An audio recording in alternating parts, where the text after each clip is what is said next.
Buen día, feliz domingo de resurrección. Qué alegría es poder compartir con ustedes la palabra de Dios. Agradezco al pastor Greenwood por la invitación y agradezco a ustedes por estar ahí conectados. Te invito a abrir tu Biblia a 1 de Corintios, capítulo 5, versos 6 en adelante. Ahora, qué impresionante lo que esta pandemia ha logrado. Aparte de las cosas negativas que ha sucedido, como las infecciones, las personas que están internadas por quienes oramos, las personas que han fallecido y rogamos que hayan conocido al Señor como su único Salvador, también han traído efectos colaterales positivos. Por un lado, estamos más limpios que antes. Si el COVID-19 hubiera llegado en mi adolescencia, mis padres hubieran estado muy agradecidos por los efectos secundarios de la limpieza.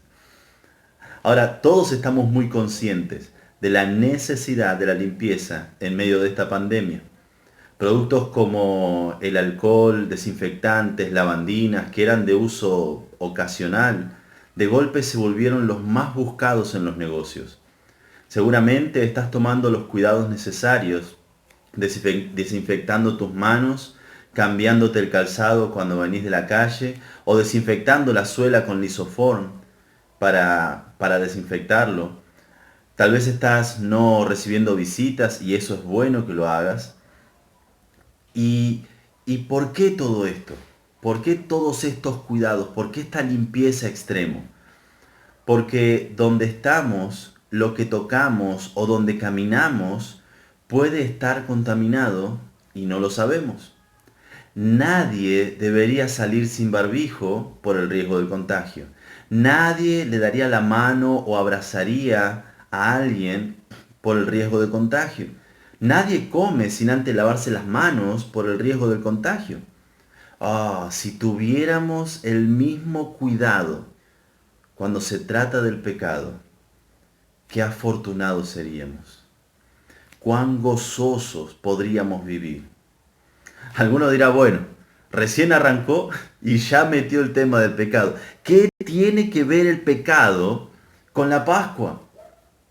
Mi amigo, el pecado es una de las razones principales por las que nosotros tenemos una Pascua.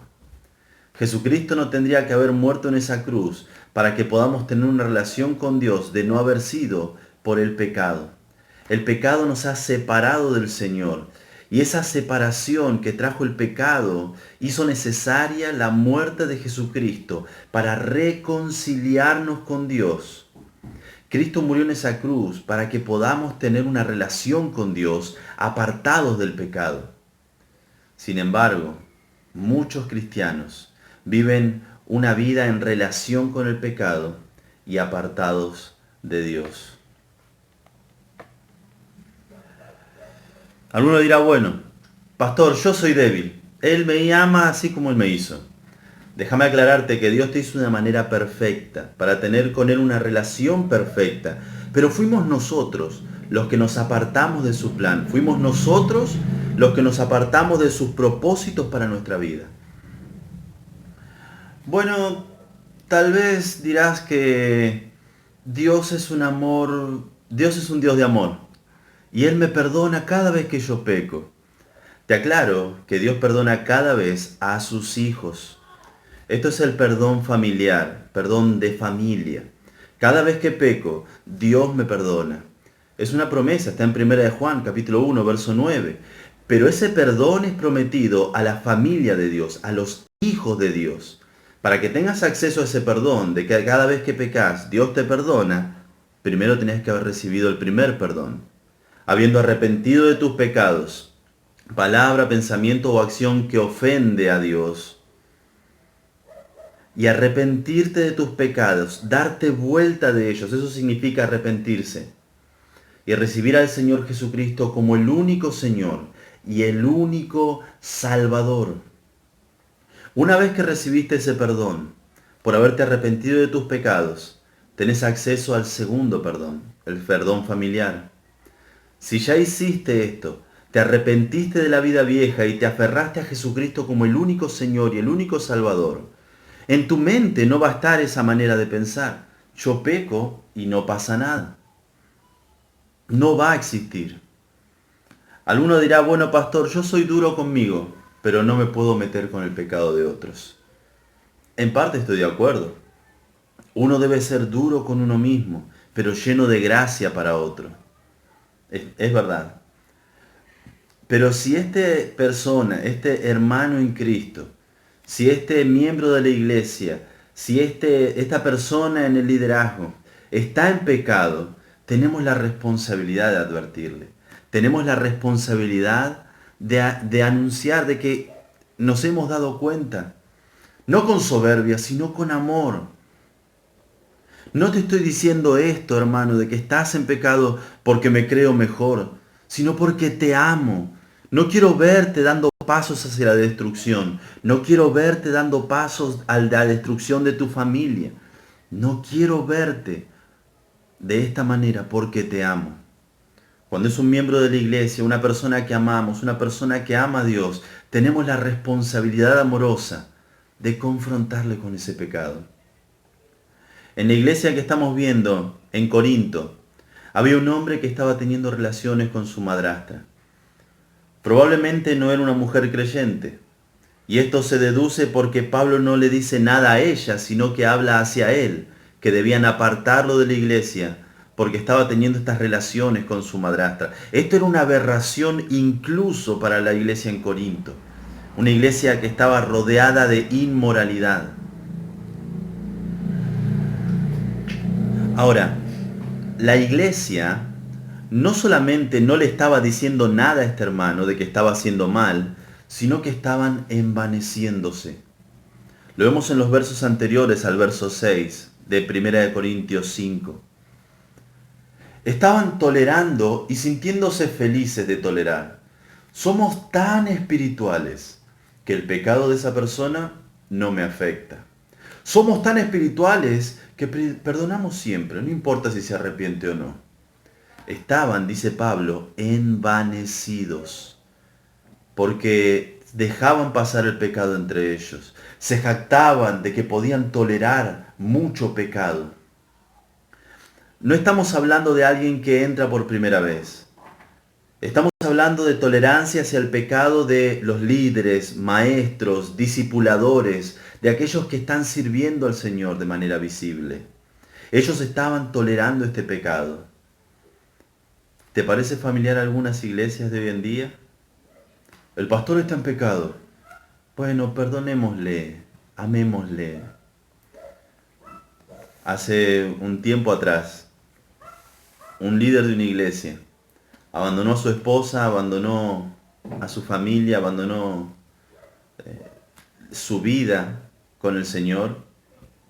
Lo encontré tiempo más tarde y me dijo, yo quiero servir al Señor, que tal vez debería conocerlo.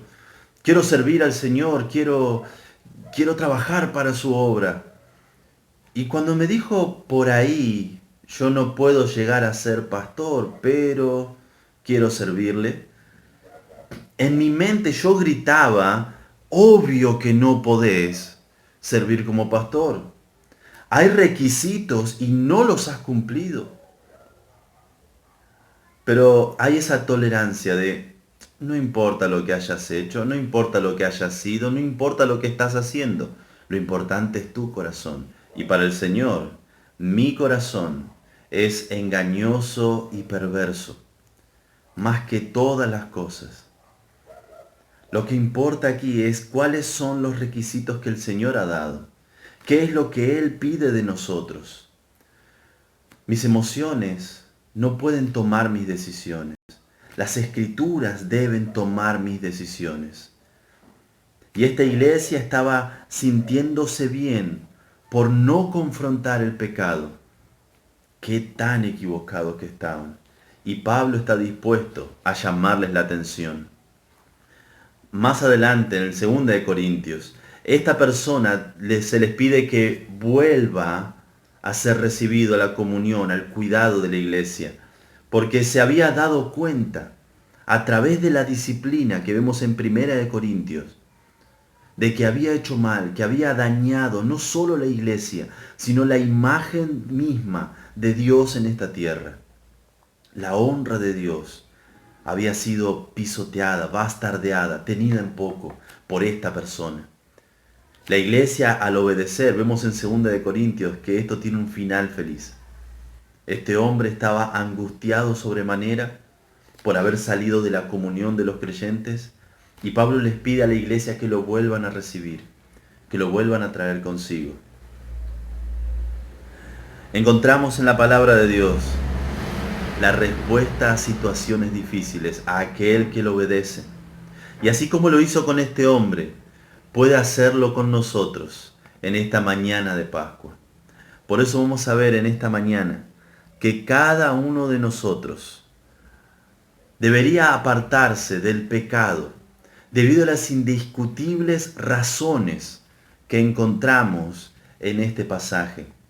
Pero antes vamos a orar al Señor y pedirle su guía y su dirección para nosotros en esta mañana. Padre, te agradecemos, Señor, por tu palabra, y te rogamos que ahora, al ir verso por verso, tu Espíritu Santo esté abriendo nuestro entendimiento. Que podamos, Señor, deleitarnos, que podamos, Señor, disfrutar de tu palabra, que podamos, Señor, determinarnos a ser obedientes a ti. Te amamos, te damos gracias por la esperanza de vida eterna y por la guía de tu santa palabra. En el nombre de Cristo Jesús. Amén. Vemos en 1 de Corintios, capítulo 5, verso 7, la primera razón para apartarnos del pecado es que es una orden. Dice así, 1 de Corintios 5, 7, limpiaos pues de la vieja levadura, para que seáis nueva masa sin levadura como sois, porque nuestra Pascua, que es Cristo, ya fue sacrificada por nosotros. La primera razón para celebrar esta Pascua apartados del pecado es que es una orden. Dice, limpiaos pues de la vieja levadura. La palabra limpiar significa purificar o despojarse de algo. Se utiliza nuevamente en 2 de Timoteo 2:19, pero el fundamento de Dios está firme, teniendo este sello: conoce el Señor a los que son suyos, y apártese de iniquidad todo aquel que invoca el nombre de Cristo. Verso 20, pero en una casa grande no solamente hay utensilios de oro y de plata, sino también de madera y de barro, y unos son para usos honrosos y otros para usos viles. Así que si alguno se limpia, la misma palabra, si alguno se limpia de estas cosas, será instrumento para honra, santificado, útil al Señor y dispuesto para toda buena obra. Es una acción que depende de mi determinación a luchar contra el pecado de mi vida. Esta orden de parte de Dios, limpiaos de la vieja levadura, tiene un propósito, y es el mismo que vemos utilizado por el apóstol Pablo en 2 de Timoteo capítulo 2, del verso 21. Si alguno se limpia, será instrumento para honra. Es una orden de Dios. Límpiense. ¿El propósito? Para que puedas ser útil al Señor. Que Dios pueda utilizarte. Es una acción y depende de nuestra determinación. El Espíritu Santo está ahí para ayudarnos, para asistirnos. Pero se necesita de nosotros. Limpiaos pues de la vieja levadura. Debemos obedecer. Para que seáis, sigue diciendo 1 Corintios 5, 7, para que seáis nueva masa sin levadura como sois. Dios los ve en Cristo como santos, rectos y puros.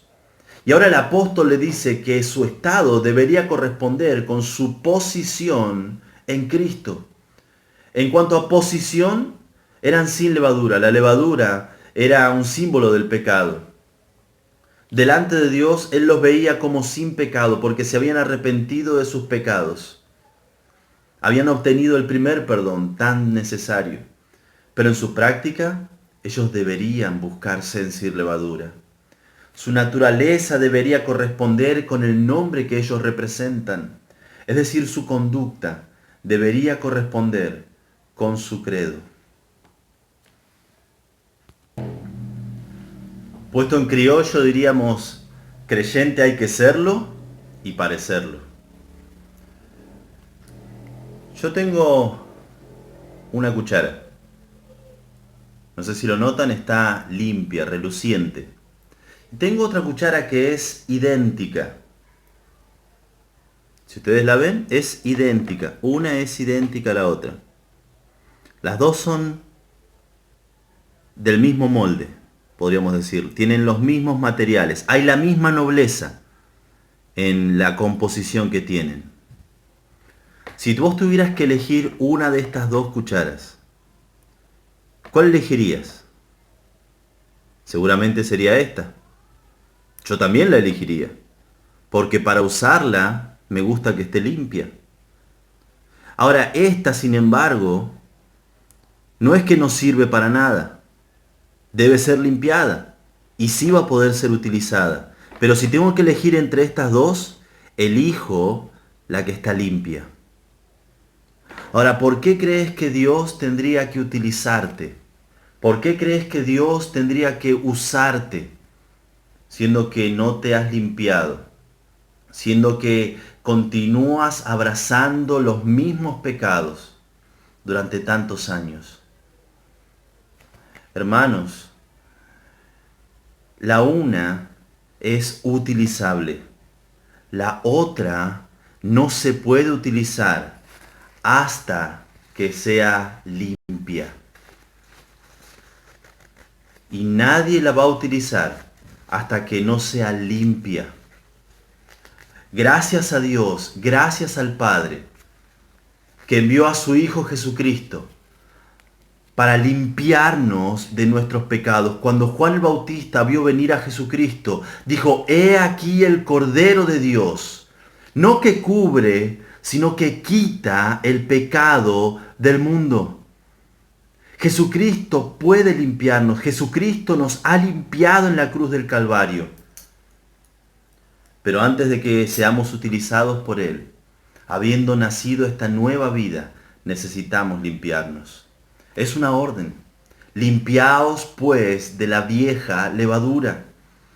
Dios es el soberano del universo y Él puede demandar de nosotros lo que Él quiera, porque le pertenecemos.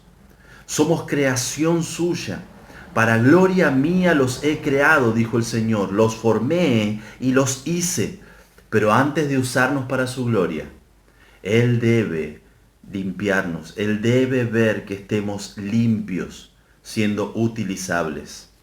La segunda razón para apartarnos del pecado en esta Pascua, la vemos en el verso 7, la segunda parte. Vemos el origen de esta orden. Dice 1 Corintios 5, 7, la segunda parte, porque nuestra Pascua que es Cristo ya fue sacrificada por nosotros. Hablando de la Pascua, vayan por un momento a Éxodo capítulo 12. Éxodo capítulo 12. Ahí encontramos las instrucciones para la Pascua. Éxodo capítulo 12. La observación de la Pascua por parte de los judíos era una noche con una coreografía, estaba bien ensayada. Cada persona tenía su rol y su papel en la celebración de la Pascua. Éxodo capítulo 12. Lo vemos del verso 1 en adelante. Pero vemos que cuando la Pascua comenzaba, el origen de la Pascua, ustedes lo conocen. Hagamos un repaso rápido. El pueblo de Dios estaba cautivo en Egipto. Y Dios mandó 9 plagas para que Faraón deje libre al pueblo de Israel. Como el Faraón no dejaba libre al pueblo de Israel, Dios envió la última plaga, la décima, la decisiva. Y era que el ángel del Señor iba a pasar por Egipto e iba a tomar la vida de los primogénitos, tanto de personas como de animales. El pueblo de Dios, para salvar a sus primogénitos de esa noche tan dolorosa, debía tomar a un cordero en el día 10 y apartarlo. Debía ser un cordero sin defecto. Y lo debían apartar y cuidarlo de manera especial durante 4 días. El día 14 ese cordero iba a ser inmolado. Su sangre tenían que ponerla en un lebrillo. Era como un recipiente, una especie de palangán, una vasija.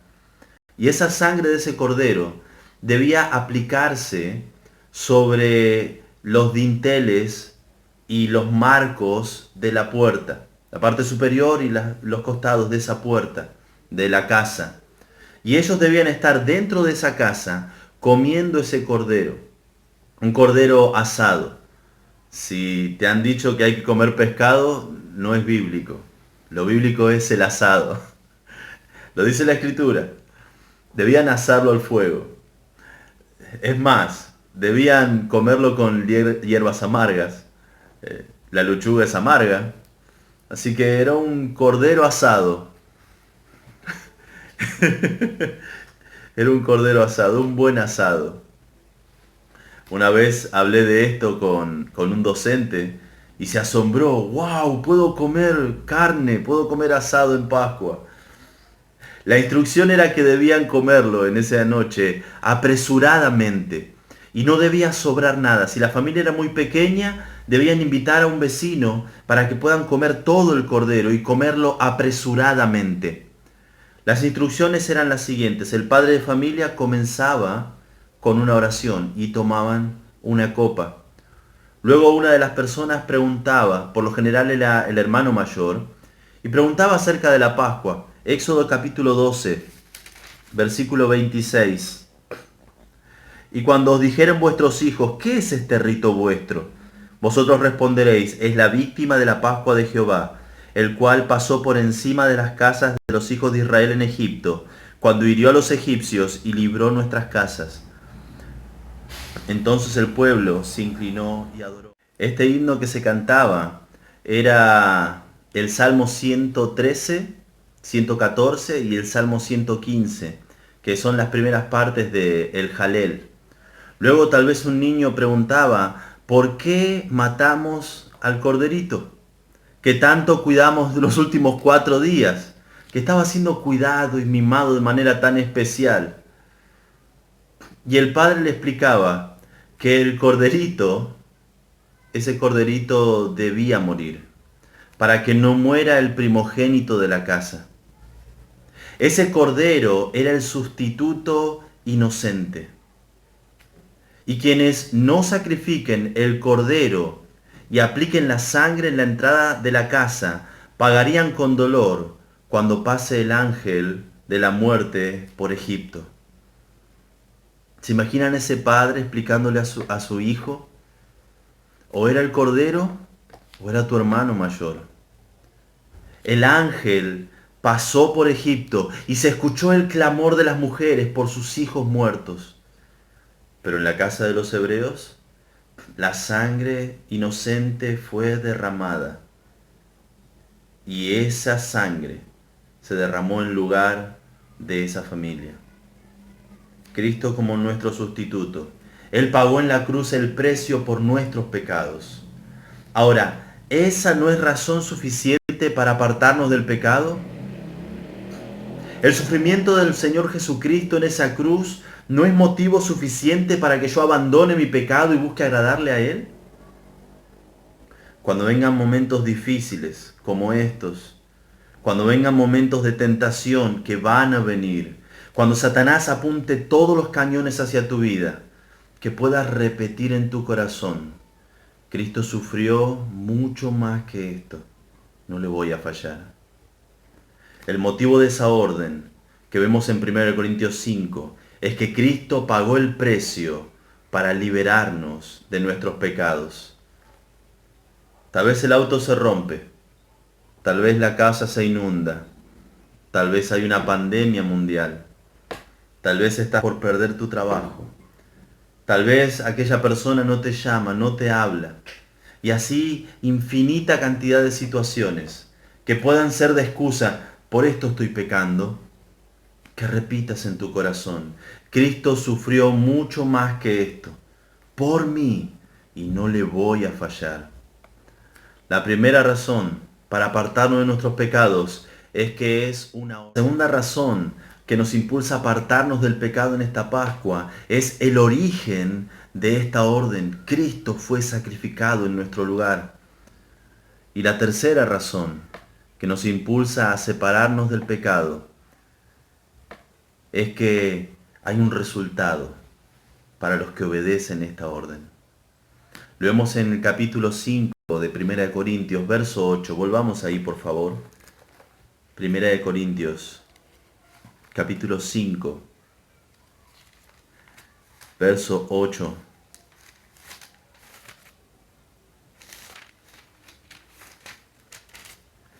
Leemos 1 Corintios capítulo 5, verso 8. Así que celebremos la fiesta, no con la vieja levadura, ni con la levadura de malicia y de maldad, sino con panes sin levadura, de sinceridad y de verdad. Celebremos la fiesta. El resultado de habernos apartado del pecado es que vamos a poder celebrar, regocijarnos en esta Pascua. Está demandando un andar transformado. Y este andar transformado provoca en nosotros un gozo que nos permite celebrar esta Pascua. Pablo les animaba a celebrar la transformación que Cristo había hecho en sus vidas. La vieja levadura. Debido a que Jesús nos libró de la esclavitud del pecado, no tenemos nada que hacer con el pecado del pasado, esa vieja levadura, esa vieja manera de ser, esa vieja manera de pensar, esa vieja manera de hablar. Cristo nos limpió de toda esa levadura. En 2 Corintios, capítulo 5, verso 17, dice que de modo que si alguno está en Cristo, nueva criatura es, nueva creación es. Las cosas viejas pasaron, la vieja levadura pasó. Toda tu manera de ser, toda tu manera de pensar, toda tu manera de entender las cosas pasaron. Son vieja levadura. He aquí, son hechas nuevas. En Efesios capítulo 4, versos 22 al 24, leemos cómo es el proceso que Cristo utiliza para limpiarnos de esa vieja levadura. Efesios 4, versos 22 al 24. En cuanto a la pasada manera de vivir, despojaos del viejo hombre que está viciado conforme a los deseos engañosos, y renovaos en el espíritu de vuestra mente, y vestíos del nuevo hombre, creado según Dios en la justicia y santidad de la verdad. Hay un cambio en nuestras vidas. Las Pascuas son un momento de cambio en nuestras vidas. Y ese cambio, producido por Jesucristo en nosotros, debe ser celebrado. El resultado es que vamos a poder celebrar esta Pascua. Aquí hace un paralelismo en el verso 8. Por un lado,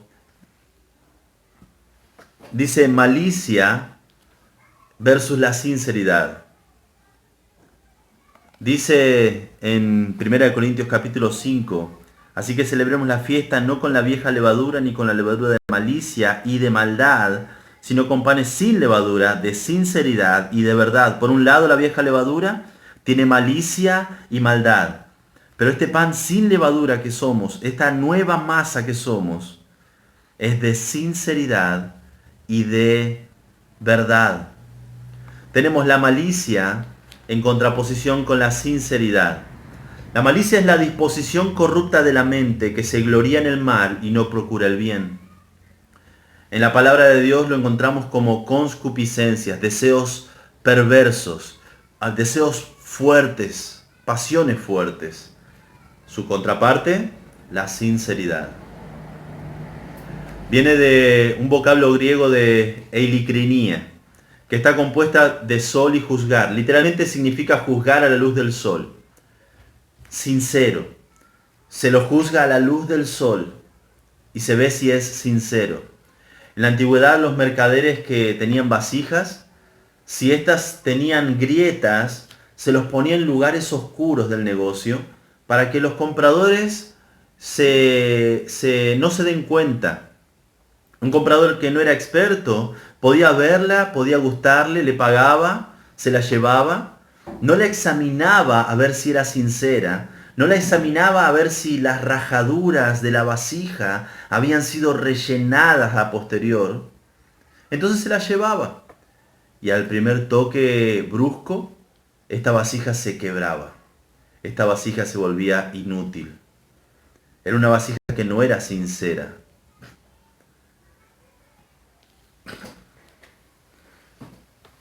Los compradores experimentados, por otro lado, lo que hacían era tomaban la vasija de la oscuridad y la exponían a la luz del sol, eilicrineo, y la observaban a ver si había cera que tapaba esas grietas.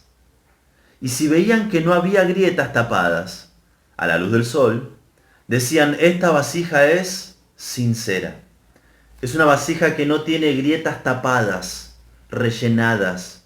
Lo que es lo que se ve. De ahí viene la palabra sinceridad. Juzgar a la luz del sol.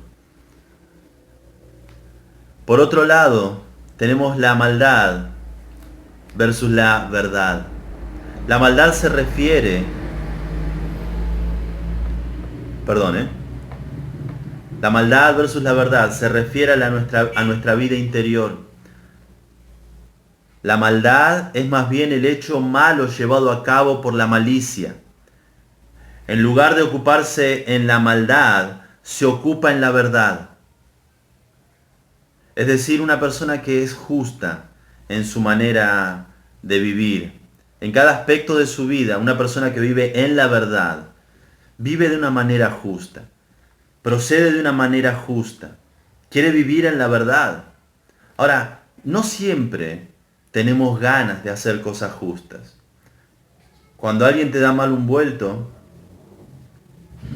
una vez un cristiano me dijo, cuando le dieron mal el vuelto, bueno, él se equivocó.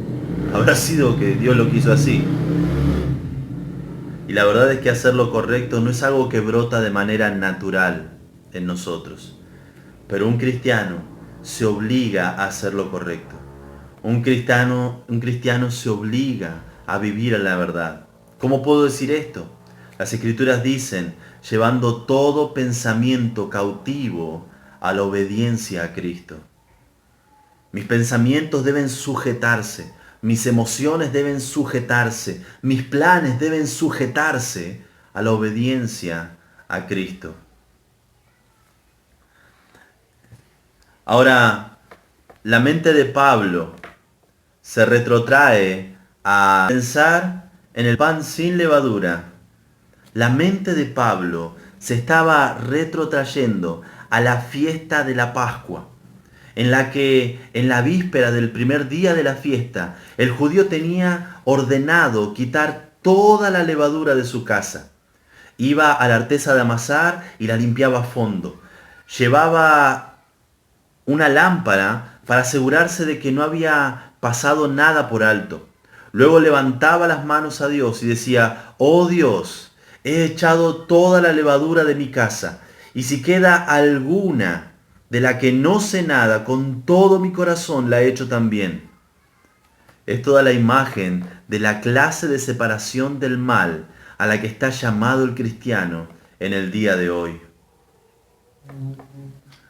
El gozo es un fruto del Espíritu que es imposible de fingir.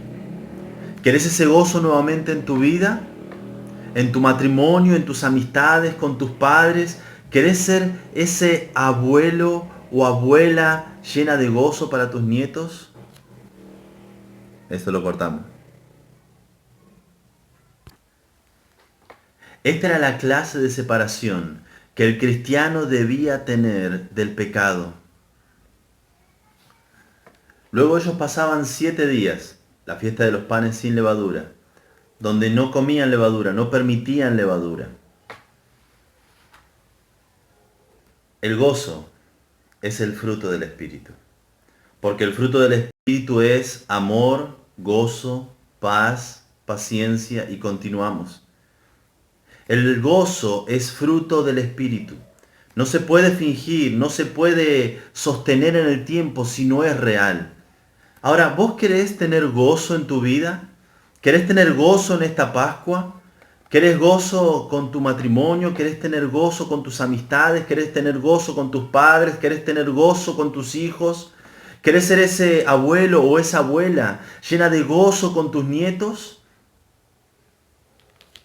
Si es así, la única fuente de gozo es el Señor Jesucristo.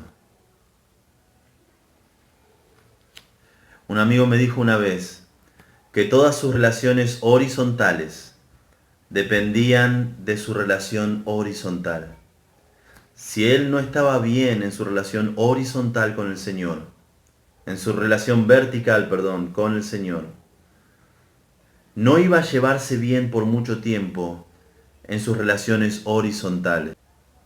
Cada uno de nosotros debería apartarse del pecado debido a las indiscutibles razones que encontramos en el pasaje. Número 1, es una orden.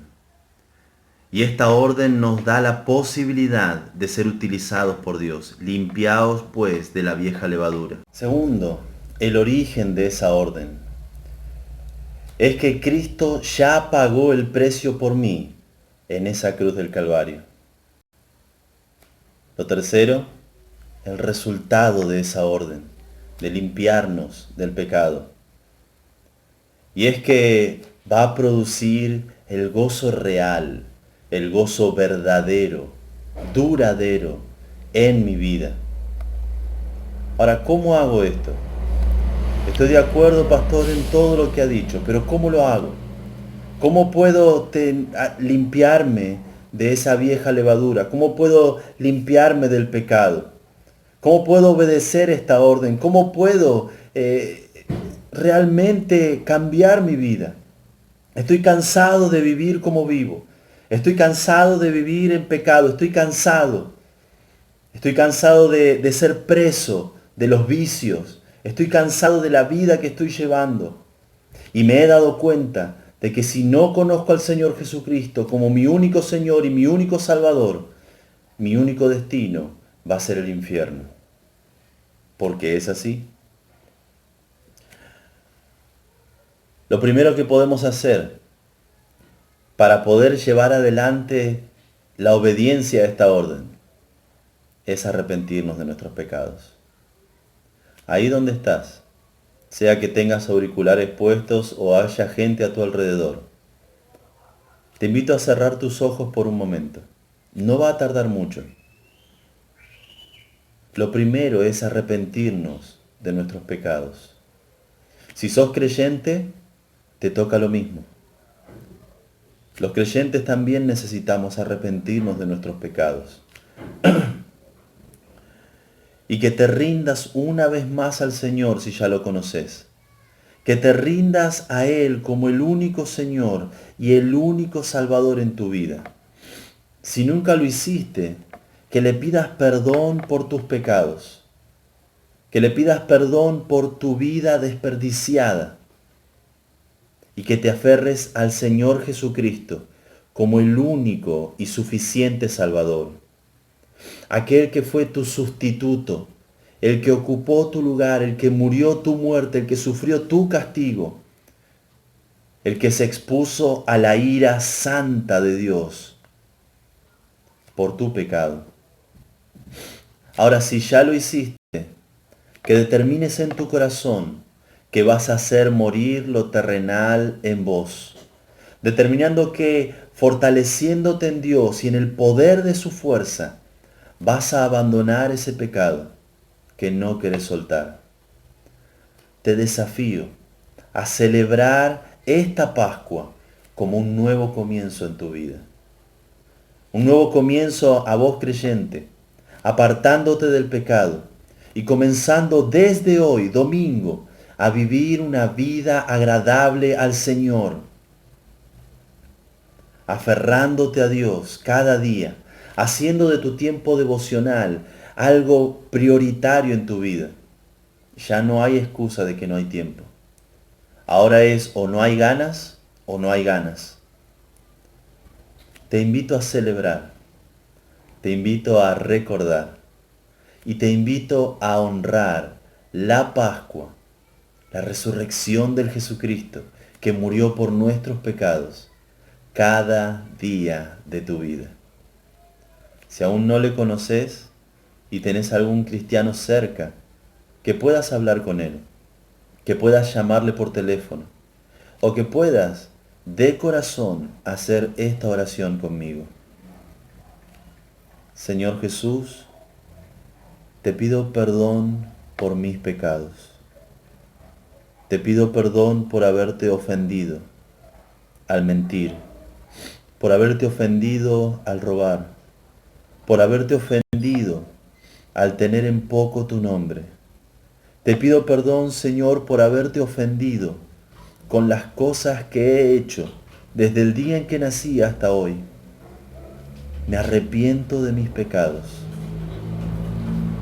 y acepto al Señor Jesucristo como el único Señor, el único dueño de mi vida, como el único Salvador. Señor, te invito a que seas mi Señor y mi Salvador.